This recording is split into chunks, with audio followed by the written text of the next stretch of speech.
Hello YouTube, this is Morgan, Airspeed Prime here with my next The Dawn of Yangchen chapter analysis video. This one's going to be for chapter 31, Basic Tradecraft. So, very interesting chapter. We start off with a sort of reflection on the sort of memories from the previous chapter.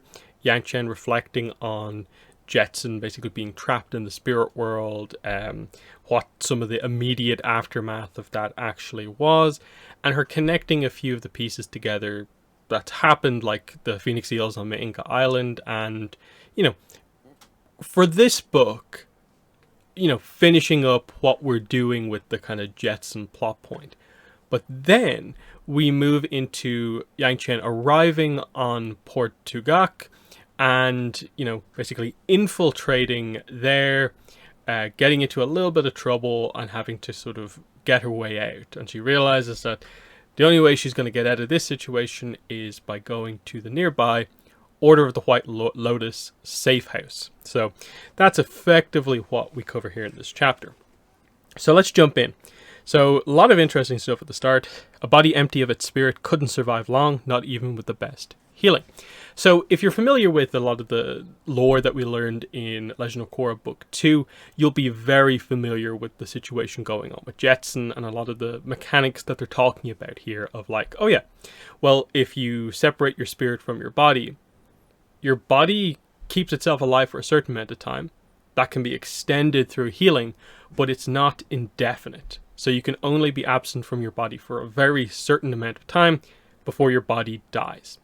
And that's basically what happened to Jetson. She was trapped in the spirit world, her body died, and they had a funeral for her. Wake up, she'd sobbed at Jetson's bedside. Wake up, please, I'm sorry, I was afraid, I'm sorry. And then we get, when it was over, they'd honored her sister as a temple elder and companion of the Avatar, who'd laid down her life to protect the bridge between humans and spirits. So that's interesting that, okay, they honor her in death here by retroactively making her an elder, but also putting it down in history that she is considered a companion of Yangchen, who laid down her life to protect Yangchen. So this is kind of one of the two characters we learned about in the Kyoshi books who died to protect Yangchen. The quote was like, two of Yangchen's like mentors, friends, and bending teachers died to protect her from her enemies. I guess this is one, unless there's another incident where two of her friends die. So interesting, it means there's at least one or at least another incident that maybe still has to happen, or maybe it's another incident from the past that we don't know about, but I'm guessing it's an event still to come. So that's just nice to know that. Future avatars might look at the name Jetson with awe and respect. And we just get that Yangchen, this event it affected Yangchen so much that she still in a way feels like she hadn't come back to the physical world from this event. That's how much it has an impact on her. After she'd recovered from the ordeal of Jetson's funeral, she'd spent 2 weeks in the library history wing to understand which of her past lives had been so averse to one side of the bridge. And she kind of questions in a way, why was she doing this? She doesn't find anything about which individual avatar it was. She questions why she was doing it, and it's kind of like she just wants to find out that that avatar was responsible for what happened to Jetson, to label them a coward and move on. So we get Yangchen being a bit more proactive here. She goes back to the spirit world. So the fear, she gets past that fear that maybe she could have developed because of this, but we know, of course, Yangchen herself is not inherently afraid of the spirit world. And so she's able to go back a few times, but can't find the Shurshur, the spirits who took Jetson. She also can't seem to find the area of the spirit world where they kind of went in the first place.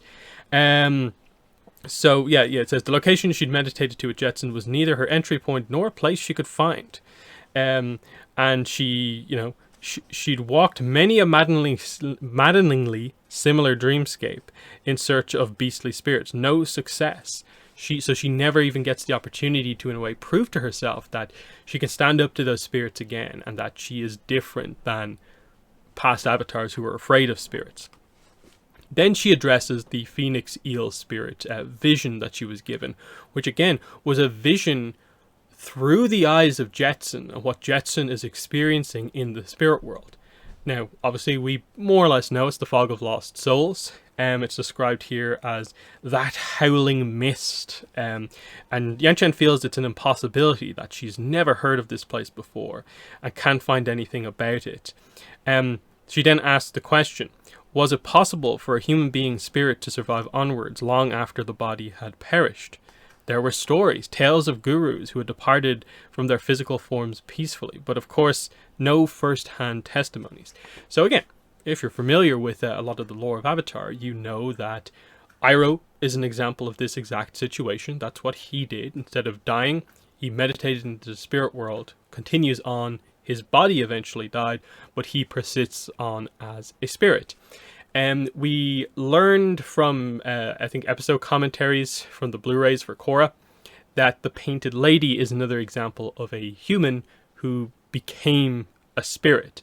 Hundun, the villain from the Legend of Korra video game, is another example of this. Again, injured by a past avatar, meditates into the spirit world, stays there for hundreds, if not thousands of years. I forget the details on that. But his plot is effectively to sort of, in a way, try and become whole again. So trying to like reverse that process and gain a physical body again, which is a little bit of an interesting dynamic there. But this is something that she has to investigate. What is this mist, in a way, that Jetson is trapped in? She kind of tries to think to herself, was the vision just a trick by the spirits? If it wasn't, that means Jetson has been trapped in the spirit world for like 6 years. So very, very notable here. But Yangchen says, she would find Jetson if there was a Jetson to be found, she vowed. But I believe that is pretty much one of the last mentions of Jetson in the book. It is not something that this book deals with. It seems like set up for the next book. Now, obviously, I think there is a discussion to be had here about, okay, I assume at some point in the book she will find the Fog of Lost Souls and find Jetson. The question is, what happens from there? Yangchen will guide Jetson out of the fog, but she's still in the spirit world. There's no physical body to go back to. So what happens? Does Jetson just stay in the spirit world and become a spirit over time? That'd be interesting if they made the connection to the point where we could understand maybe what spirit she becomes. Or it'd be very interesting if they made the decision to go in like the other direction of like, is there any way a person who frees themselves from the fog can, in a way, like sort of like complete their death? Like if Jetson tries to like meditate out of the spirit world, like wake up, and she goes back into the physical world, does the reincarnation process just sort of happen? Like her death sort of completes itself, or what? There's a few interesting dynamics about what way they choose to go with it, because I'd be a little bit surprised if they just have it be a very dark ending of Yangchen never finds Jetson, or Jetson is just forever stuck in the Fog of Lost Souls, or chooses to stay there. So it feels like they have to go in a direction of either Jetson becomes a spirit or moves on, and they address the idea that like a human whose spirit is in the spirit world can choose to pass on. That would be very interesting if we got that. But for Yangchen's character, I do think it's quite important that eventually she have that conversation with Jetson. I'm just very eager to see that happen. But we move on. There's a whole rest of this chapter to cover, and that is Yangchen arriving at Port Tugak. So a little bit of an intro on, I suppose, the place when we arrive here for the first time. We know ahead of time it's basically the Southern Water Tribe, Shang City. It's the southernmost one. It is not in the Southern Water Tribe. It is one of the islands near the Southern Water Tribe, south of the Earth Kingdom. It's near Kyoshi Island. They describe specifically it's on one of the Shimsam Islands, specifically Shimsam Big Island. And that it's this place that has had fairs and stuff like that at it before, but because of the Platinum Affair, it was turned into a more permanent city. And we get some stuff about, Southern Water Tribe traders avoided the trap of clearance by staying away from the newly declared city limits and using a small number of go-betweens. So people trying to get around this by not having to go through the Shang cities. It's a little bit of an interesting dynamic. We get the name of the Zongdu of Port Tugak, who is Ashuna, who was in Agna-Kela for a constitutional that had lasted nearly a year. So Yangchen immediately sort of rules him out as being involved in this whole Honsha Chaisi thing, because he's off basically on a vacation here. Like, Port Tugak, for the most part, isn't super involved in what's going on here, but we just know the weapon was tested here. So she arrives here sort of like on the outskirts. She knows what she's trying to do, find the ship that is the Sunbeam, trying to catch it and intercept it before it heads to Jondari. That's the sort of false information she's been given. Little does she know that it's way behind and that the ship is already sort of on its way to Bin basically, as we'll find out relatively shortly. So she lands obviously outside the city. And then we just get the idea of like, okay, how does she get her way in? There's guards all over the place. There's a few things, like it's kind of windy, of course, because we're down in the south. So she uses air bending and a little bit of earth bending to create a bit of a sort of like a kind of hailstorm of stones that makes the guards sort of like guard their eyes. And then she uses that distraction to do air bending assisted speed to sort of like dart past them into the city, so she can actually kind of into the port, so she can look around. It's a very, very interesting kind of point. Yangchen crested the hill and applied more wind to her back. She ran, barely touching the ground, her feet acting only as nudges to keep her stable. She crossed the distance to the wall in the blink of an eye and sped through the lumberyard gate. And she didn't stop running until she reached the cover of a massive log pile.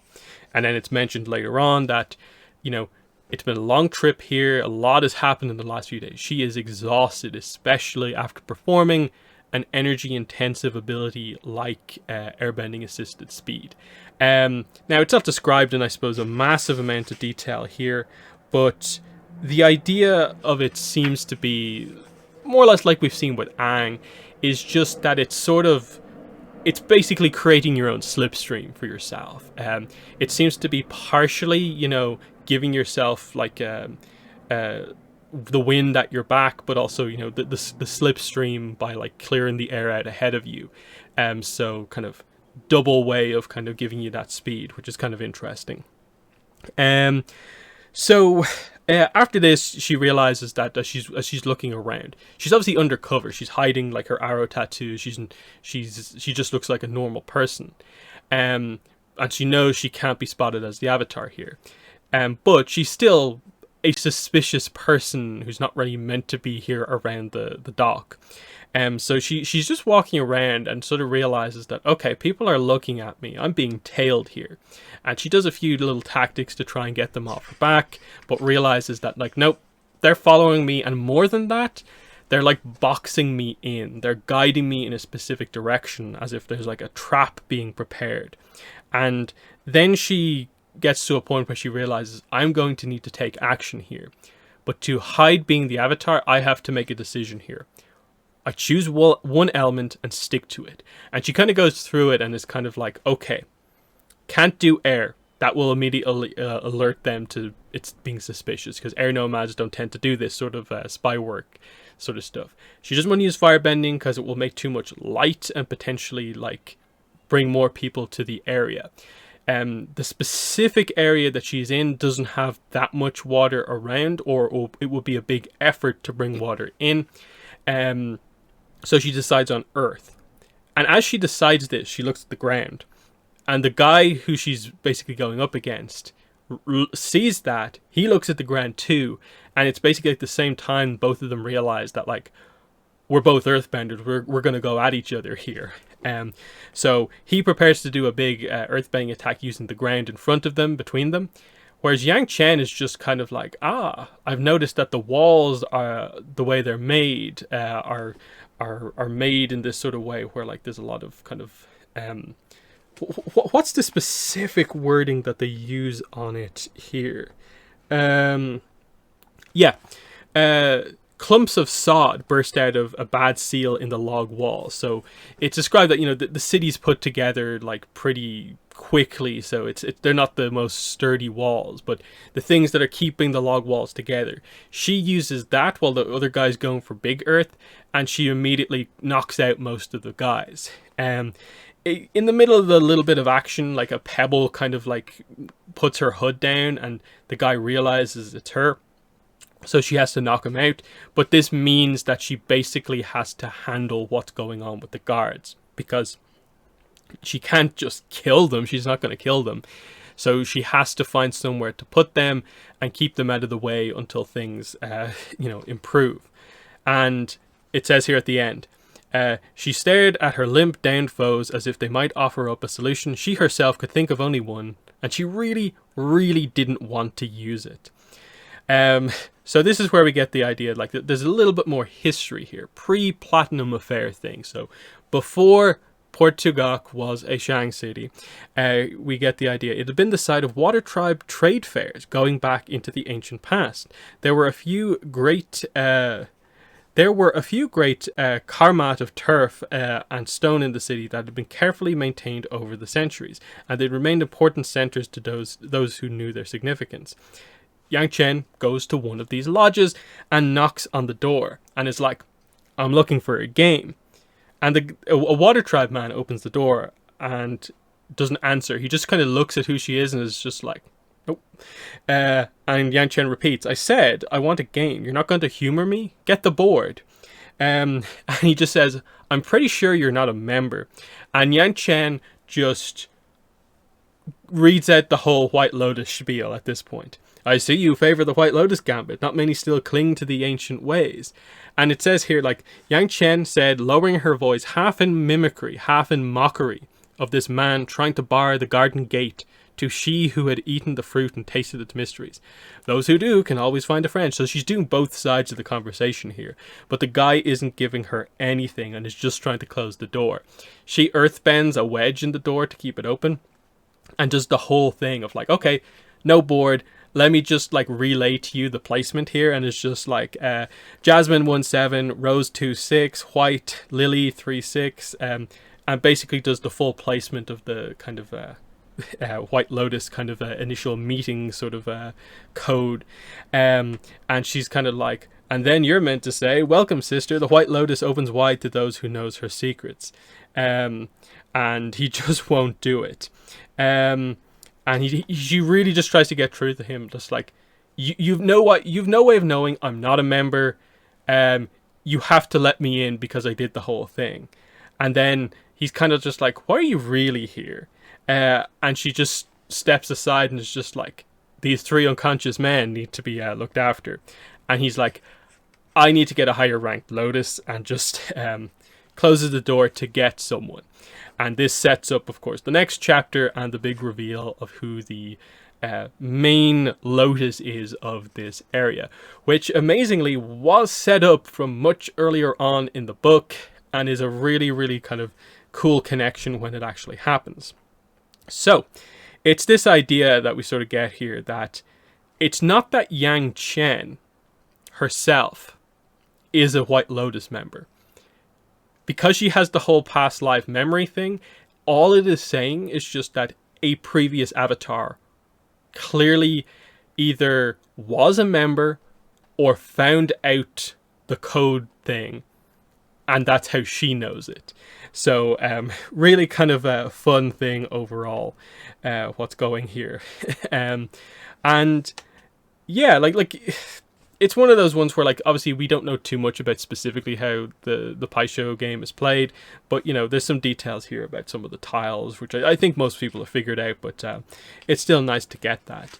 But yeah, I think the highlights of this are probably the start and end of the chapter, just because it's the really cool spirit stuff related to the Jetson plot point, the more emotional aspect, highlighting that this is something Yangchen wants to do, but in a way she is so busy doing her role, she almost doesn't give herself time to do this more personal mission that she really does ultimately need to do.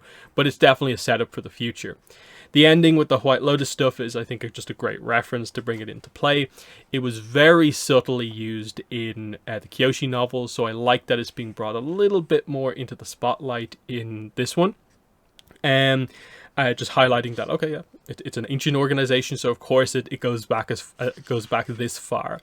The middle of the chapter and Yangchen sort of spying around the place, like I appreciate it because it's a little bit of an action scene, and we get to see Yangchen kind of do some bending. But again, it's not really much of a fight because she can clearly overpower nearly any bender she comes across. So it's not that much of a challenge for her. But it's nice, you know, what goes on. There's definitely a sense of, like, you understand the situation. You understand what Yangchen is trying to do. Keep yourself undercover, doing some stealth work here. The chapter gets that across quite nicely. It's one of those ones where, like, I could have spent many minutes going over all the nuance of how they do that, but the reality of it is just that she's hiding, staying low, tails are following her, and she's pretty clever about how she does it. She's forced into combat and would have gotten away with it if the guy didn't happen to spot her, like, last second before she knocked him out. So yeah, the little details on Port Tugok, like you know, he's learning about who the Zongdu is, some of the location stuff about Shimsong, Big Island. We heard that mentioned in the Kyoshi books right towards the start. It's pretty close to Kyoshi Island. Some nice world building stuff as well. But the next 2 chapters are excellent coming up because of the reveal of who the significant White Lotus member is. It's a really strong conversation between Yangchen and our Lotus here. But in the comments, let me know what your thoughts were on this chapter, chapter 31, Basic Tradecraft. But that's been the video. Thanks for watching, and bye.